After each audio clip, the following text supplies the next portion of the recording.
మన మధ్య కూడా కోఆర్డినేషన్ లేకుండా అనేక పరంగా ఇబ్బందులకు గురైనాం. అయితే నేను మీకు అందరికీ ఒకటే మాట అంటున్నా, ఇప్పుడు మనం యునైటెడ్ ఉండాలా భయ్, ఇట్లా ఉండాలా. ఇట్లా కొడితే ఇట్లా కొడుతున్నాం, దెబ్బ తగులుతుందా లేదా? ఇట్లా కొడితే తగులుతుందా? తగలదు కదా భయ్. ఏం చేసిండ్రు? మీ కడుపులో ఉన్న ఇబ్బంది ఇప్పుడు మీకు బాధపడుతున్నట్టు చెప్తున్నారు. నా ఇబ్బంది, నా సంగతి ఏంది? నేను అందరినీ కడుపులో పెట్టుకొని ఇంత ప్రేమతోని ఆప్యాయతతోని కాపాడుకొని, కానీ ఓటమి గెలుపు అనేది సహజంగా ఏం చేస్తాం కాదు, అది మనం ఘోషిత చేసినాం.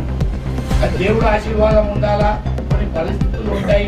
కానీ ఓడిపోతే మనం ధైర్యం కోల్పోయి మనం ఇట్లా పడి ఉంటే మన లీడర్షిప్ అనేది ఎక్కువ కూడా పెరగదు. మనం కొట్లాడాలా, పోరాటం చేయాలా. 100% మళ్ళా మీకు అవకాశం వస్తుంది. ఎవరైతే